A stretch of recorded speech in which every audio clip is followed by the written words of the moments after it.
Baik, bismillahirrahmanirrahim. Assalamualaikum warahmatullahi wabarakatuh.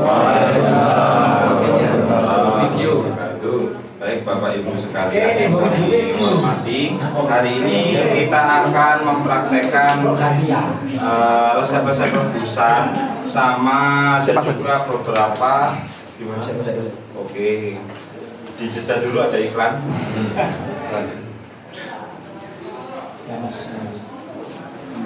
Ntar nunggu kameramennya tadi.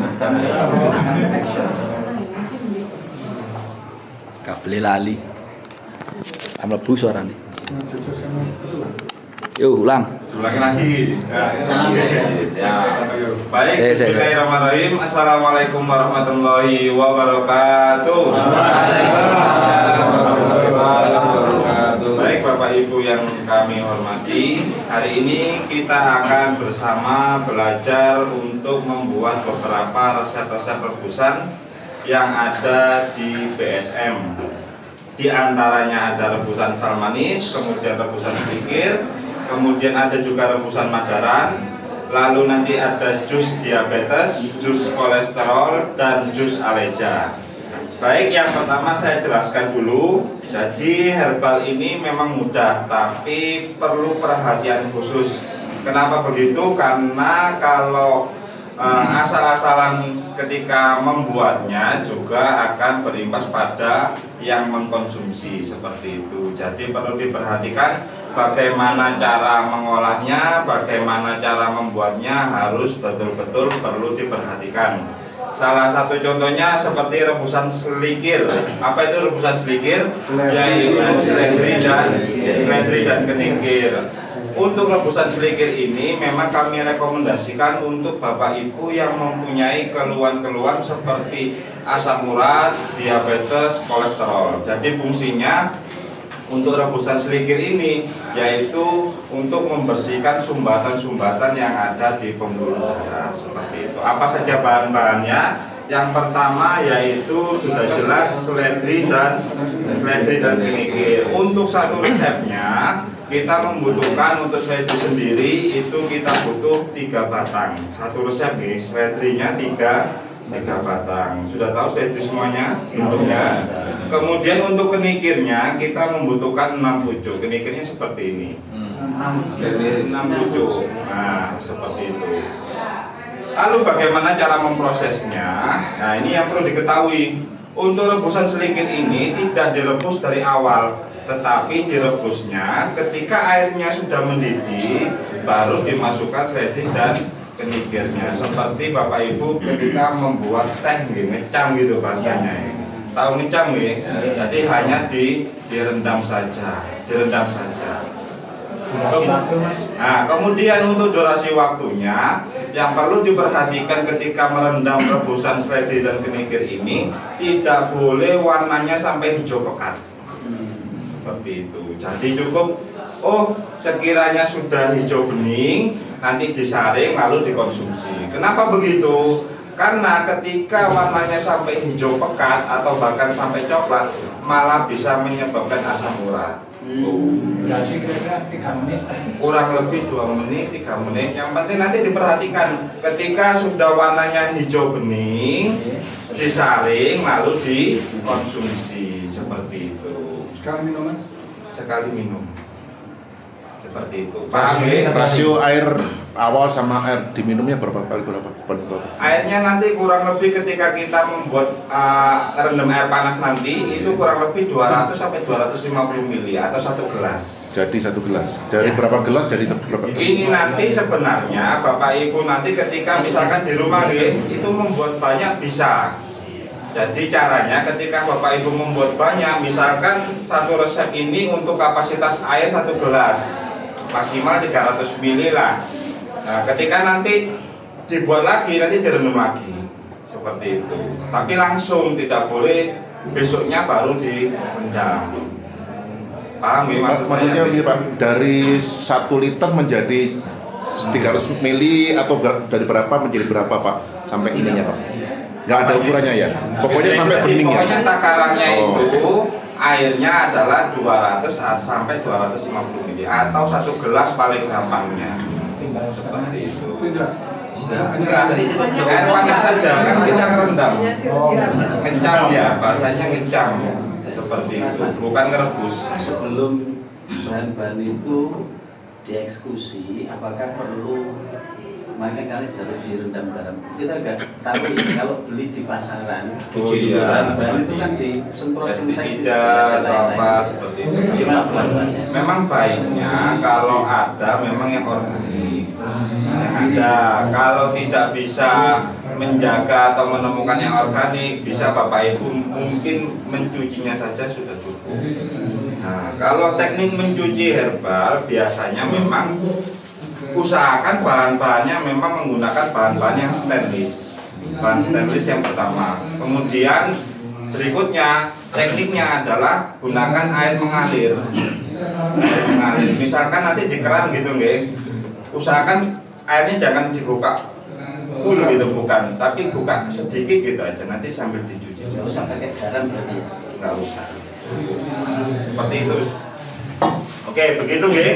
Saya lanjut. Itu tadi kalau selikir kita gunakan kalau Bapak Ibu punya asam urat, kolesterol, diabetes, apalagi hipertensi itu bisa digunakan seperti itu. Tapi selikir juga bisa digunakan untuk keluhan ISK. Apa ISK itu? Infeksi saluran kemih. Jadi Bapak Ibu misalkan ketika kencing ini ada rasa sakit dan sebagainya, ada indikasi keinfeksinya, nanti rebusannya ditambahkan dengan kunir putih seperti itu. Kunir putihnya berapa? Sebanyak 6 cm. 6 cm kurang lebih nggih sejempol gitu nggih. Gambarannya 6 cm. Caranya bagaimana? Lah caranya kunir putihnya ini dipotong tipis-tipis. Kemudian nanti direbus dengan air. Airnya mendidih, dimatikan lalu baru dimasukkan seledri dan kenikirnya. Jadi direbus dulu. Jam-jam airnya. Boten nanti juga dibiarkan di situ nanti kunir putihnya. Seperti itu nggih. Kunir putih. Iya, kunir putih. Kunir putihnya seperti ini. Nah, boleh dicium aromanya. Tidak dikupas. Nah, nanti baiknya memang dibersihkan. Nanti Bapak Ibu yang belajar membersihkan juga nanti. Dibersihkan kita cukup bersih nggak apa-apa. Iya. Terkadang memang dari kulitnya pun itu ada manfaatnya. Jadi sekiranya dari tanah-tanahnya, kemudian sekiranya sudah bersih, mending lebih baik seperti ini, kemudian dirajang, kemudian kita konsumsi juga. Karena memang terkadang ada manfaatnya seperti itu. Ngerti nggih? Oke, itu kalau untuk ISK, infeksi saluran kemih. Tapi kalau Bapak Ibu punya saudara atau apa yang punya batu ginjal, nanti bisa ditambahkan dengan biji alpukat.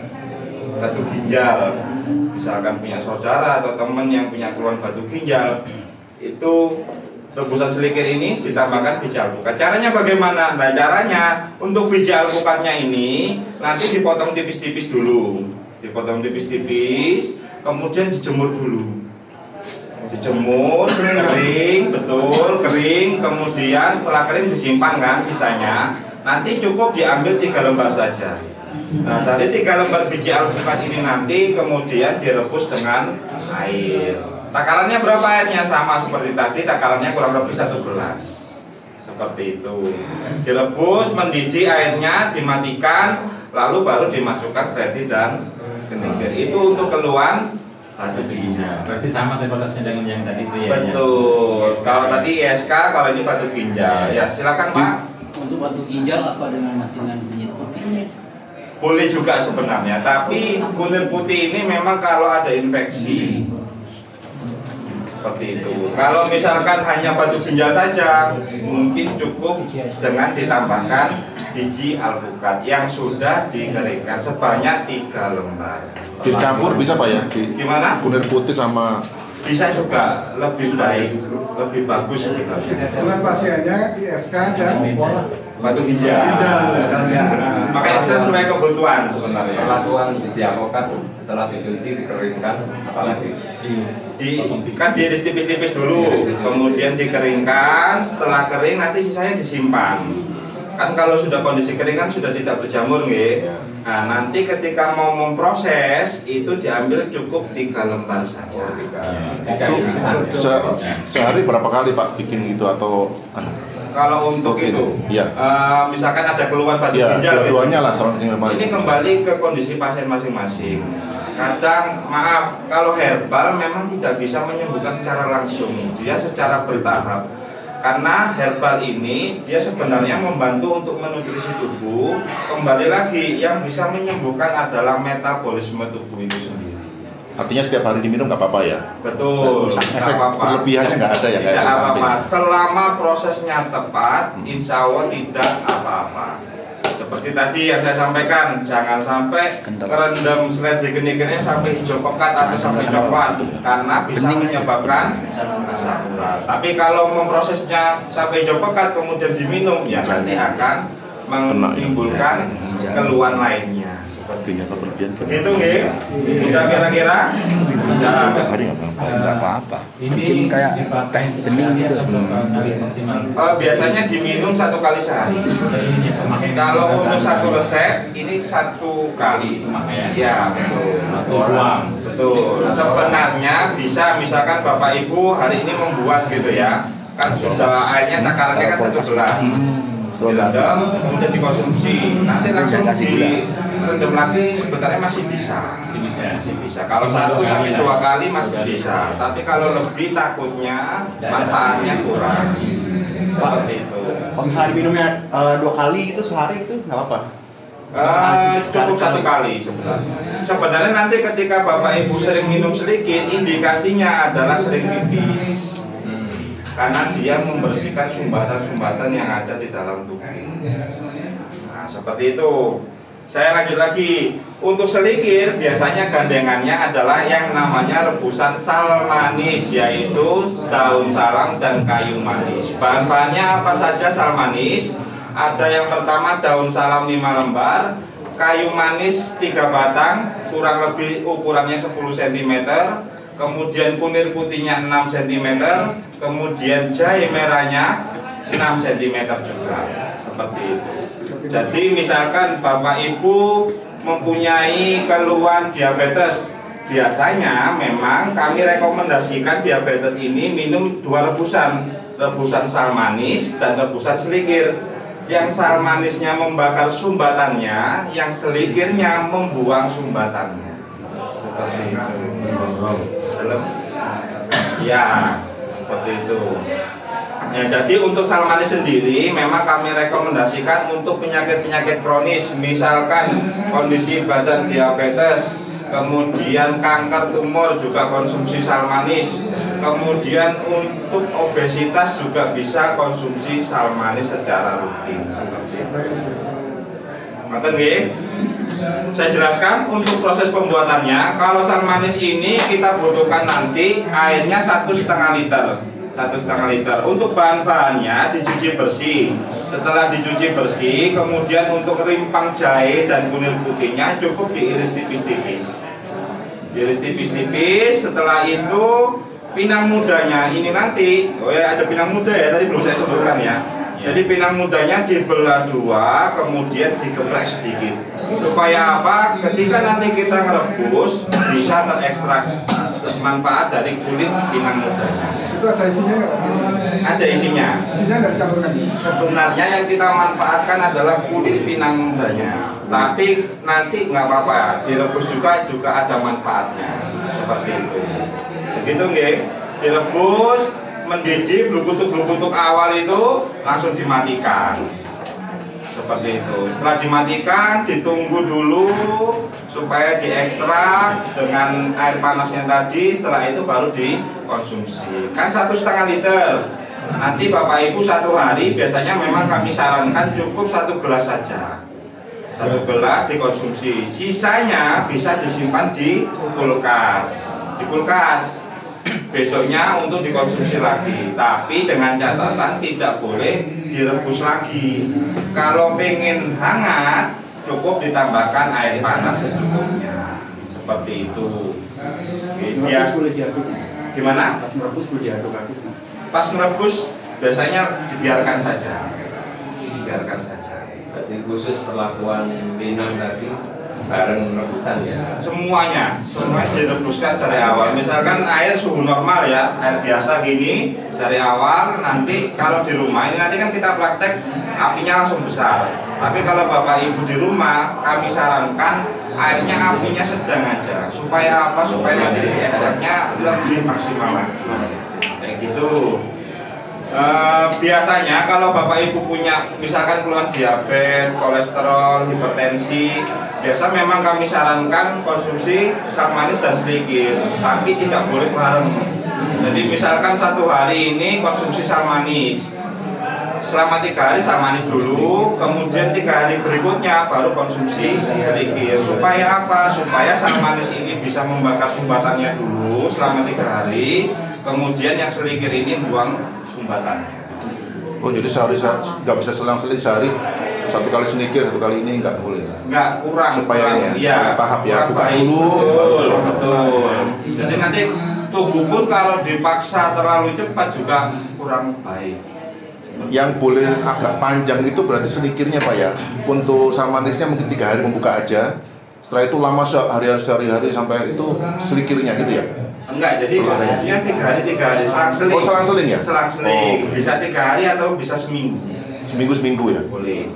Kalau daun salam muda, Daun salam bebas, daun salam muda atau yang tua boleh. Jumlahnya 5 lembar untuk 1 resep. Untuk takaran airnya 1,5 liter. Seperti itu. Pak ini Nggak ada yang motor radang tenggorokan. Radang tenggorokan sebenarnya nanti ada resep kita itu, kita nggak buat hari ini. Karena ini kan kita buatnya untuk penyakit-penyakit yang mungkin banyak dikeluhkan masyarakat ya, umum. Betul. Kalau radang tenggorokan nanti bisa buat permen. Jadi permen jahe merah sama kencur ditumbuk halus, kemudian tambah gula batu. Tambah gula batu, nanti jenengan cetak kayak permen gitu, sisanya disimpan di toples. Setiap mau batuk nanti ngemut permennya itu nanti bahan-bahannya. Pak ini kita kan pakai palu yang ini Pak ya, keranjang. Iya. Ini perbedaan dengan itu gimana Pak? Perbedaan dengan yang panci stainless Iya, misalkan, iya. sebenarnya mungkin sama saja, tapi saya juga kurang paham kalau pakai kita buat jamu dengan ini biasanya lebih bagus karena pemanasannya lebih. Kalau dengan tanah itu kan katanya dulu lebih bagus lah. Seperti kita masak aja, kalau orang-orang dulu kan pakai kayu kemudian pakai tungku ya, itu rasanya juga lebih bagus. kalau nyimpannya nanti setelah jadi dipakai ini, jadi Boleh. Nanti sebenarnya misalkan di rumah ada botol kaca, boleh disimpan aja. Ya. Yang penting prosesnya tadi tepat. Oke, selanjutnya untuk rebusan lagi ya. Untuk madaran ini memang kami rekomendasikan untuk keluhan-keluhan. Bentar Pak, kalau Iya. yang tadi itu berarti semua dimasukin ya? Yang mana? Kalau Betul, yang iya, sal manis. semua dimasukin. Bareng, betul. Bareng semuanya. Semuanya. Kemudian untuk madaran ini kami rekomendasikan untuk segala jenis keluhan pencernaan dan organ dalam. Paru-paru, gangguan liver, jantung, lambung, apalagi infeksi usus, seperti itu. Apa saja bahan-bahannya? Yang pertama kita gunakan daun sukun. Daun sukun ini kurang lebih kita gunakan 1 jari. Kan tahu daun sukun gitu? Kan gini modelnya.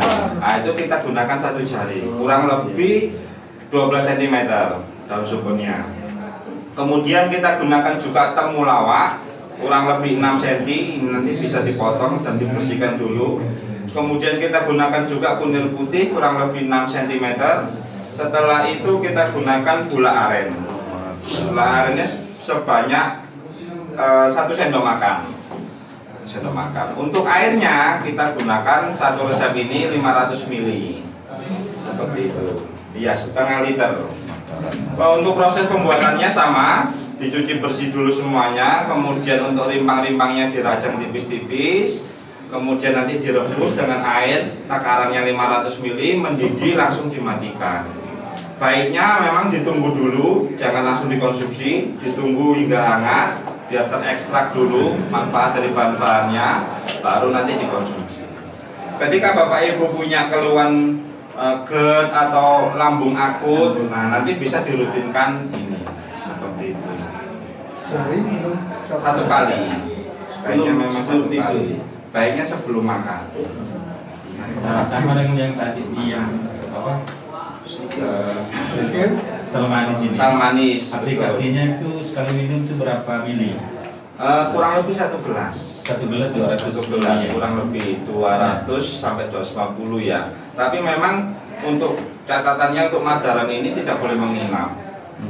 Jadi hari itu langsung habis. Kalau Salmanis boleh disimpan di kulkas, besoknya dikonsumsi, tapi dengan catatan tidak boleh direbus lagi. Kalau Madaran hari itu buat, hari itu habis. Seperti itu. Terus tadi Oke, selanjutnya rebusan tadi sudah semuanya. Selanjutnya kita ada rebusan aleja. Aleja ini kita rekomendasikan untuk Bapak Ibu yang mempunyai keluhan asam urat dan keluhan jantung. Seperti itu. Cara membuatnya gimana? Untuk cara pembuatnya di sini bahan-bahannya ada apel hijau kurang lebih 30 gram, kemudian lemonnya itu setengahnya kurang lebih 60-an. Kemudian jahe merah juga kurang lebih 6 cm. Untuk cara membuatnya, jahe merahnya ini diiris tipis-tipis dulu, kemudian direbus dengan air kurang lebih takarannya 1 gelas atau 250 ml. Mendidih, dimatikan, ditunggu dulu suhunya hingga dingin, lalu baru diproses untuk blender sama apel hijau dan perasan air lemon. Seperti itu. Dikonsumsinya kapan? Kalau misalkan punya keluhan jantung, misalkan satu kali cukup satu hari cukup 1 kali, seperti itu. Itu nggih. berarti semuanya bahan ini diiris tipis-tipis dulu ya. Untuk yang rimpang. Untuk yang rimpang. Iya betul. Untuk yang rimpang diiris tipis-tipis. Untuk apel hijau sampai 1. Apel hijau nanti bisa kan dipotong. Nanti cukup cuci bersih, dihilangkan bijinya, lalu di blender. Mas, untuk yang sesak nafas cenderung pakai yang mana? Untuk sesak napasnya ini karena paru-paru atau jantung? Paru-paru. Kalau paru-paru ketika sesak napas, tahu daun waru nggak Bapak Ibu?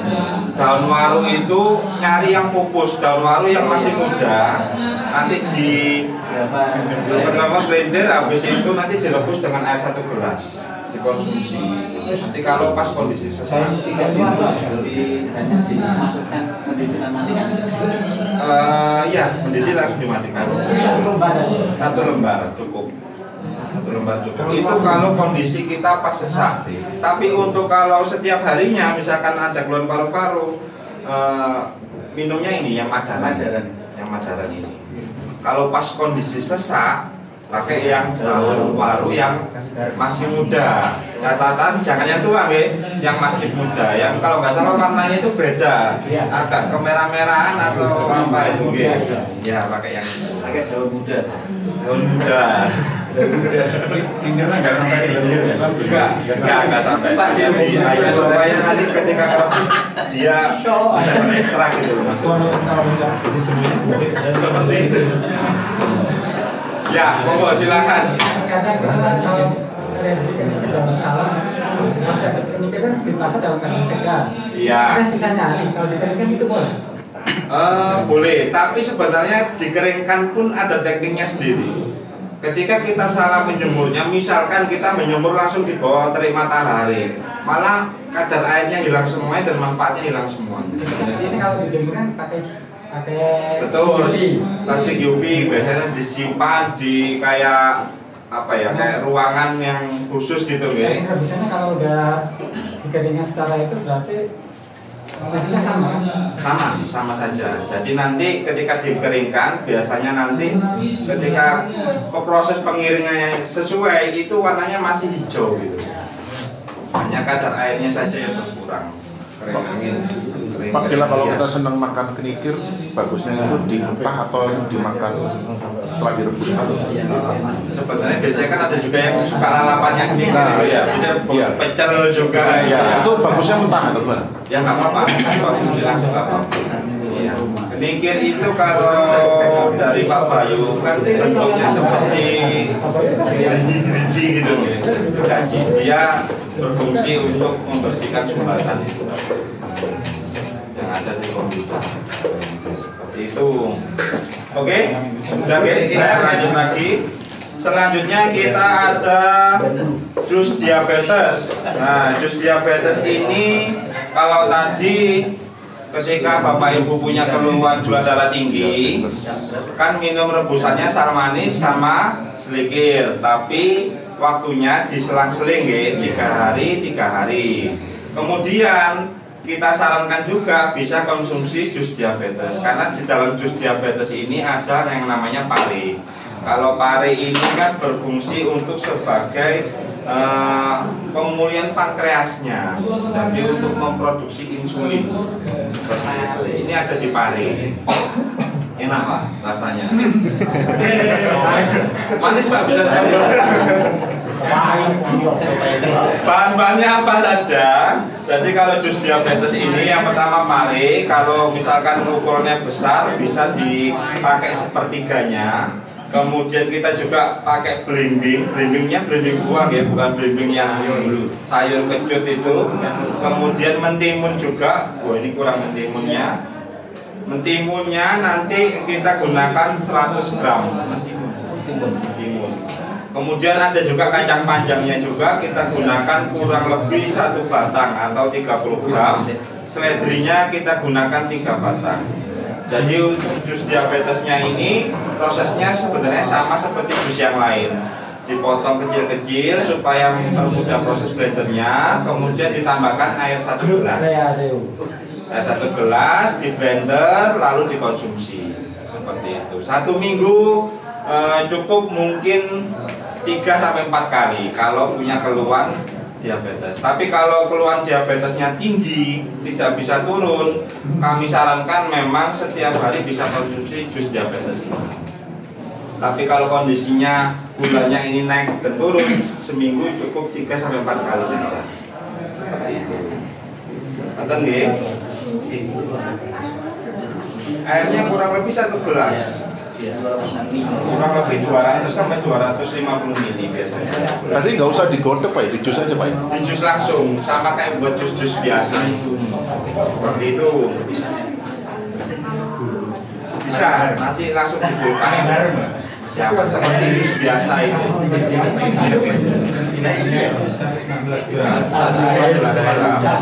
Ya.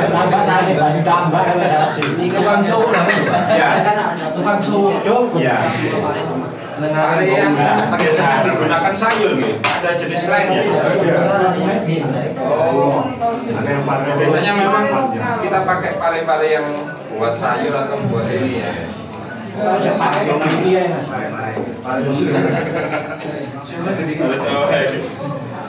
Oke, selanjutnya kita ada yang namanya jus kolesterol. Nah, ini yang dijelaskan Pak Bambang tadi. Ini bisa juga digunakan ketika ada keluhan hipertensi atau vertigo, kepala deliyeng, puyeng gitu ya. Itu bisa dirutinkan konsumsi jus ini. Bahan-bahannya apa saja? Sama seperti jus diabetes tadi, hanya tidak menggunakan pare. Yang pertama ada belimbing, kemudian mentimun, kacang panjang, seledri, seperti itu. Airnya yang kita gunakan 250 ml atau 1 gelas atau 200 ml. Seperti itu ya. Prosesnya sama, potong kecil-kecil supaya mempermudah proses blender. Lalu setelah blender dikonsumsi sama ampas-ampasnya juga. Boleh dicoba. Oke, selanjutnya ini kita ada jus mata sehat. Nah, jus mata. Jadi memang kalau jus mata ini bagi Bapak Ibu yang mempunyai keluhan mata minus, silinder, kemudian plus seperti itu, kecuali katarak. Kalau katarak, kita ada pengobatan lainnya, yaitu dengan menggunakan kanil kelapa. Tahu kanil gitu? Santan kelapa murni, tidak dicampur air, nanti diperas. Setelah diperas, nanti disimpan di plastik es lilin. Disimpan di plastik es lilin, kemudian disimpan di freezer. Setiap hari, boleh malam sebelum tidur atau pagi hari, diambil secuil, nanti diteteskan di matanya langsung. Nyimpannya di kulkas. Di freezer. Iya. Tetesannya itu. Nah, tetesannya itu nanti yang kita gunakan untuk mengobati katarak. Seperti itu. Iya, betul.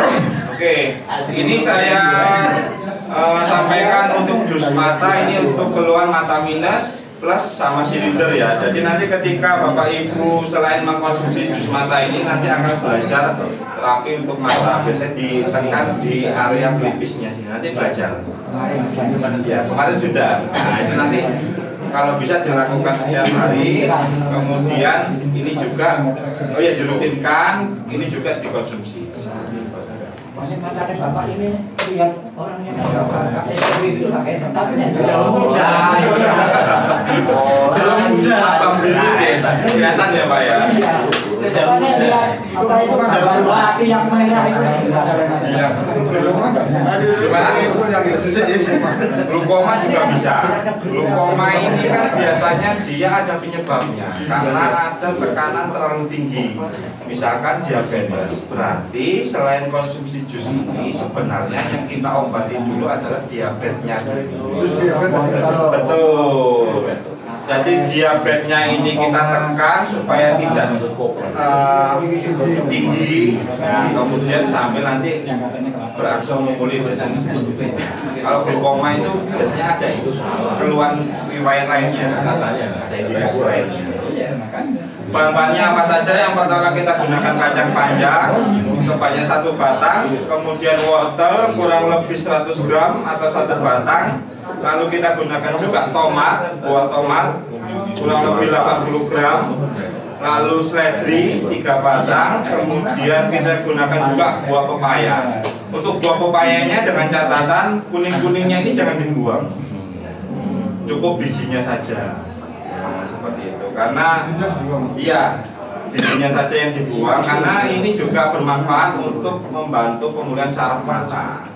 Nanti pepayanya. Jadi kita jus juga nanti, kecuali kulitnya kulitnya nanti bisa dibuang.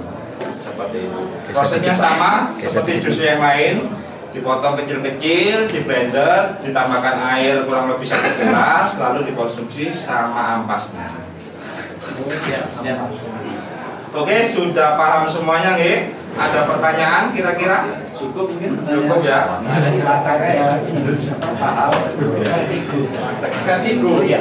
Vertigo bisa konsumsi yang jus kolesterol ini. Ya, ini vertigo, kolesterol, kemudian hipertensi, konsumsi yang ini. Terapi ini sama melihat daun muda terapinya.